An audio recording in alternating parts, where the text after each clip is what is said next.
क्या आप जानते हैं कि हमारी जिंदगी का ज्यादातर हिस्सा हमारे फैसलों पर नहीं बल्कि हमारी आदत पर चलता है। पीटर हॉलंस की किताब न्यूरो हैबिट्स हमें बताती है कि दिमाग किस तरह आदत बनाता है और हम पुरानी मनफी आदत तोड़कर नई मुस्बत आदत कैसे अपना सकते हैं।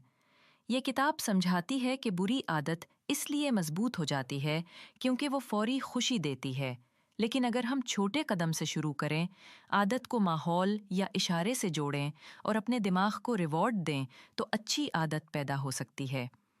बुरी आदत को तोड़ने के लिए हमें उसके मुहर्रिक को पहचानना, मुस्बत अमल से बदलना और माहौल को डिज़ाइन करना ज़रूरी है। सबसे दिलचस्प बात यह है कि हमारा दिमाग हमेशा बदल सकता है और हम विजुअलाइजेशन और मुस्बत सेल्फ टॉक के जरिए खुद को दोबारा प्रोग्राम कर सकते हैं। याद रखें, आप अपनी आदत के गुलाम नहीं हैं, बल्कि मुस्तकिल मिजाजी से अपनी रोज़मर्रा की ज़िंदगी और मुस्तकबिल दोनों बदल सकते हैं। Like and subscribe our channel to keep receiving more book summaries and knowledge stuff.